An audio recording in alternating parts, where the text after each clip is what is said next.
میں ایک بہت بڑی محفل نعت میں گیا تو وہ 15 عمرے کے ٹکٹ تھی. توجہ ہے میری بات؟ میں نے ان سے کہا یہ جو تم نے قرآن اندازی کی ہے یہ جائز ہے پر حدیث میں نہیں. حدیث میں تو کنز العمال میں یہ لفظ ملتے ہیں. حضور نے فرمایا تمہیں پتہ چل جائے پہلی صف کا ثواب کتنا ہے تم قرآن اندازی کرو. تو میں نے کہا وہ کس دن کرنی ہے؟ بولیے. حضور نے فرمایا تمہیں پتہ چلے اذان کا ثواب کتنا ہے تم قرآن اندازی کرو. وہ کب کرنی ہے؟ وہ قرآن کب ڈلے گا؟ یہ تو ہم نے شروع کر دیا. اور اللہ تعالیٰ خیر کرے 1 عمرے کا ٹکٹ پھر 15 عمرے کے ٹکٹ پھر اس کے بعد اب 80 بھی شروع ہو گئے. ہمیں کوئی اعتراض نہیں پر رائے ہے ہماری کہ مہربانی کرو کوئی عمرے کے ٹکٹ کے لیے بیچارہ باندھ کے نہ بیٹھا رہے. جو آئے ہمارے بزرگوں کے لیے آئے, وہ دین کے لیے آئے, وہ رسول اللہ صلی اللہ علیہ وسلم کی غلامی کے نام پہ آئے. زمانہ بیت گیا ہمیں یہ سنتے ہوئے کہ درود و سلام پڑھیں تو ایک پڑھنے پہ اللہ 10 رحمتیں فرماتا ہے. تو پڑھنا کس دن ہے؟ شروع کب کرنا ہے؟ تھوڑے دن پہلے ایک آستانے پہ حاضر تھا تو ایک بزرگ کہہ رہے تھے نکل کر خانقاہوں سے ادا کر رسم شبیری. اللہ اللہ بڑی ہو گئی اب باہر نکلیں. تو میں نے ان سے کہا حضور بتائیں تو صحیح بھلا کہاں اللہ اللہ ہو رہی ہے؟ اب تو سیاست ہی ہو رہی ہے. وہ اللہ اللہ والی جگہ تو بتائیں. وہ تو دور تھا جب اللہ اللہ ہوتی تھی. تو اقبال نے کہا کہ میں کھٹکتا ہوں دل عالم میں کانٹے کی طرح تو فقط اللہ ہو اللہ ہو اللہ ہو. او بھائی اللہ اللہ کرو, مسلح آباد کرو. اب یقین کرو جب مسلح آباد ہوتا ہے تو دل بھی آباد ہوتا ہے. ترمذی شریف کی حدیث ہے میرے رسول کریم علیہ السلام نے فرمایا تو اگر دنیا داروں کو سیٹھوں نوابوں کو دکھ بتائے گا تو اللہ تجھے کبھی غنی نہیں کرے گا. فرمایا اپنے دکھڑے اپنے رب کو بتا, اللہ بڑی جلدی تجھے دنیا سے بے نیاز کر دے گا. داتا گنج بخش علی اجمیری داتا صاحب نے نا کشف المعجوم میں لکھا ہے, فرماتے ہیں فقیر وہ ہوتا ہے جو اپنی ذات پر سوال کا دروازہ نہیں کھولتا. فقیر وہ ہوتا ہے. ہمارے یہاں ایسے فقیر پائے جاتے ہیں بڑے زبردست, بڑی سونی آواز, بڑی اچھی نعت, ہیں بھی فقیر اور سیج پہ کہہ رہے ہوتے ہیں تیرا کھاواں تے تیرے گیت گاواں, اور سیج پہ کہہ رہے ہوتے ہیں کون دیتا ہے دینے کو منہ چاہیے, دینے والا ہے سچا. اور اگر کوئی غریب آدمی کہہ دینا میرے کو 40 نہیں 35 لے لے تو کہتے ہیں نہیں ہو تو پورا ہی 40 دینا ہے تو میں تاں ہی ہونا ہے. اور بھائی گردن کو جھکا دیتا ہے خیرات کا پتھر, جہاں میں مانگنے والوں کے سر کبھی اونچے نہیں ہوتے. تو دنیا داروں سے مانگے گا. اعلیٰ حضرت فاضل بریلوی رضی اللہ تعالیٰ عنہ, اعلیٰ حضرت رحمت اللہ علیہ دکان پہ تیل لینے چلے گئے. یہ بھی دیکھو کتنا بڑا صوفی ہے اور تیل لینے خود چلے گئے. ان کے مرید نہیں تھے جو ٹیشو اٹھا لیتے, ان کے نہیں تھے سارا کچھ ہو سکتا تھا. حضرت خود گئے سرسوں کا تیل لینا, دکاندار سے کہا تیل کی بوتل بھر دو. اس نے بھر دی. فرمایا کتنے پیسے؟ کہنے لگا ویسے تو 5 آنے کی ہے, آپ ہمارے عالم ہیں آپ 3 آنے دے دیں.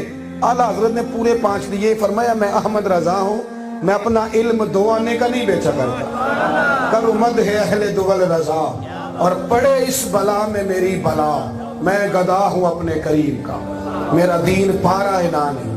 مہربانی کرو اتنا تھوڑا ریٹ تم مصطفیٰ کے نعت خواہ ہو.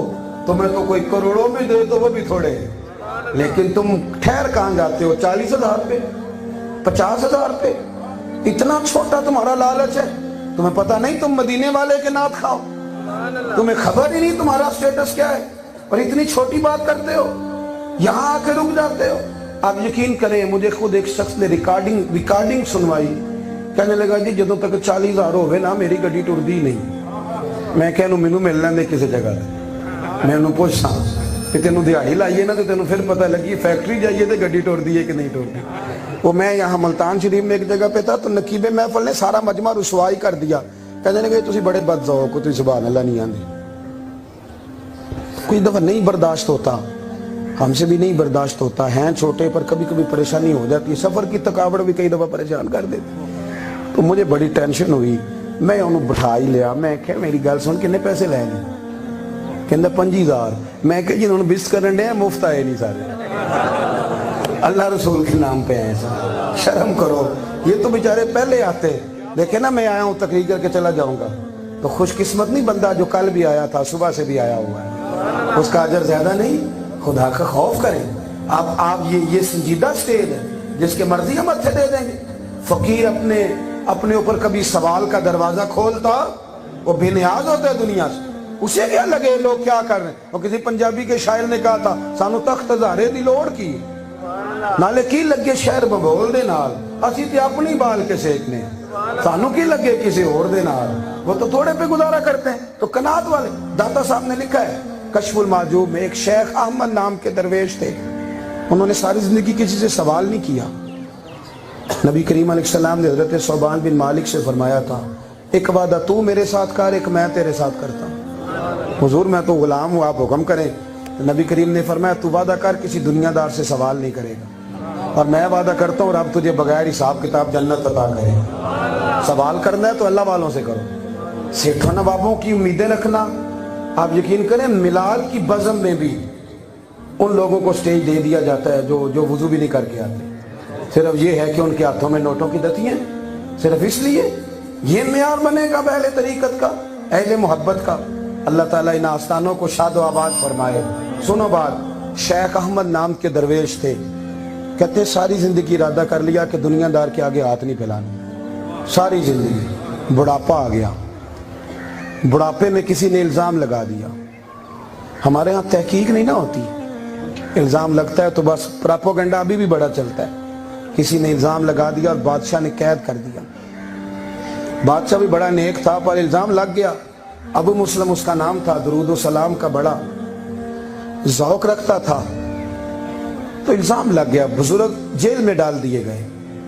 بادشاہ کہتے ہیں عشاء کی نماز پڑھ کے میں سویا، تہجد کا وقت ہوا، داتا صاحب نے لکھا ہے، کہتے ہیں مجھے خواب میں مدینے والے محبوب کا دیدار نصیب ہوا۔ تو نبی کریم صلی اللہ علیہ وسلم نے فرمایا ابو مسلم تو نے اللہ کے ایک دوست کو قید کر دیا۔ اسی وقت اٹھا، جیلر کو نہیں کہا، حضور علیہ السلام کا حکم تھا نا، فوراً اٹھا، جا کے خود جیل کا دروازہ کھولا، بابا جی سے معذرت کی۔ بزرگ جب جانے لگے نا، جب جانے لگے تو آگے کھڑا ہو گیا، کہنے لگا حضور میں حکمران ہوں، ابو مسلم میرا نام ہے، کوئی حکم ہو تو بتائیے گا۔ تو بزرگ کہنے لگے تجھے ابھی بھی سمجھ نہیں آئی، ابھی بھی نہیں تجھے سمجھ آئی؟ کہنے لگا جی کیا ہوا؟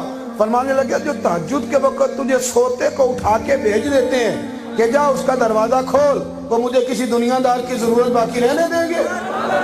رہنے دیں گے کسی دنیا دار کی ضرورت باقی؟ کرو مد ہے اہل دول رضا، پڑے اس بلا میں میری بلا۔ سنیں بھائی، بات مکمل ہو گئی، ایک بات آپ کی خدمت میں عرض کروں اور اپنی بات کو سمیٹوں۔ والذین یبیتون لربہم سجدا وقیاما، ساری نماز تہجد کی برکتیں جو تھی وہ صوفیاء کے آستانوں پہ تھی۔ یہاں سے اشراق کا درس بھی ملتا تھا، چاشت کا درس بھی ملتا تھا، اوابین کی بات بھی سننے کو ملتی تھی۔ نسبت والے لوگ ہی تو عبادت کرتے ہیں، بغیر نسبت والے پر تو عبادت بوجھ ہوتی ہے، اسے تو پڑھی نہیں جاتی۔ نسبت والا ہی تو یہ کام کرتا ہے۔ نسبت والے اگر آپ ہیں تو آپ عمل زیادہ کریں۔ ہمارا عقیدہ ہے نا کہ نبی پاک حاضر و ناظر ہے، تو پھر ہماری تو تنہائیاں بھی پاک صاف ہونی چاہیے۔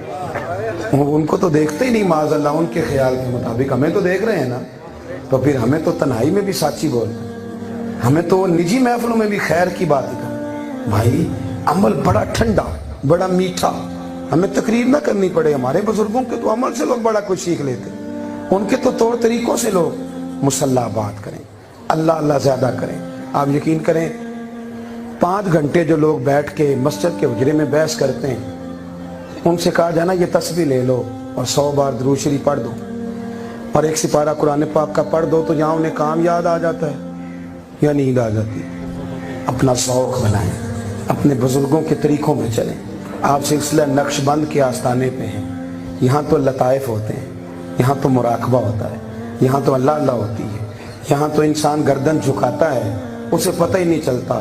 وہ کبھی جناب سلمان فارسی کے آستانے پہ ہوتا ہے، کبھی حضرت قاسم بن حسن کی بارگاہ میں ہوتا ہے، کبھی حضرت ابوبکر صدیق کے حضور حاضر ہوتا ہے، اور اسے یوں لگتا ہے کہ جناب صدیق ایک بار اسے کہہ رہے ہیں اب تو آگے ہے نا، اب میں تیری مدینے والے سے ملاقات کرا دوں گا۔ بھائی یہ تو خیر والی جگہ ہیں، ہمیں اپنے بزرگوں کی روایات کو توڑنا نہیں، اسے پکڑنا ہے، اسے تھامنا ہے۔ اور سنو، خواجہ نظام الدین محبوب الہی سے کسی نے کہا تھا میرے پیر کامل نہیں، آپ کا مرید ہونا چاہتا ہوں، تو آپ نے فرمایا تجھے کیسے پتہ چلا وہ کامل نہیں؟ کوئی شرعی قباحت ہے تو بتا۔ اس نے کہا جی نہیں، شرعی قباحت تو کوئی نہیں، فرمانے لگے تو اللہ کی رضا کے لیے اسی کی خدمت کر. اگر تو مخلص ہوا نا، تو مخلص ہوا تو ہو سکتا ہے رب تیری برکت سے اسے کامل بنا دے. لیکن مہربانی کریں یہ جگہ جگہ جانا اور بحثیں کرنا اور الجھاؤ پیدا کرنا اور وسوسہ اندوزی کرنا یہ اہل حق کا طریقہ نہیں. اپنی زندگی ذوق والی بنائیں، درد والی بنائیں، پیار والی بنائیں. اب تو موبائل میں قرآن مجید مل جاتا ہے. سفر کریں تو پھر بھی آپ کا سپارہ نہیں چھوٹنا چاہیے. تسبیح جیب میں رکھیں. چھوڑے اگر کوئی کہتا ہے کہ تو نے تسبیح پکڑ لیا تو کہنے دے. تسبیح ہاتھ میں ہو تو چلنا بھی شروع ہو ہی جاتی ہے اور کچھ نہ کچھ اللہ اللہ بھی ہو ہی جاتی ہے. اپنے طور طریقے آباد کریں. اپنا شجرہ جیب میں رکھیں اور صبح فجر کے بعد جب آپ اٹھیں تو آپ کو پتہ ہونا چاہیے کہ جب میں شجرہ پڑھوں گا تو ایک ایک بزرگ میری طرف توجہ کریں گے. بس اپنی روایات کے امین بنیں. یہی چراغ جلے گا تو روشنی ہوگی. دعا کرتا ہوں جو کہہ سکا اللہ قبول فرما لے. یہاں دوران گفتگو بھول گئے اللہ ہم سے درگزر فرمائے. ہمیشہ مدحت خیر الانام میں گزرے. دعا ہے یہ عمر درود و سلام میں گزرے.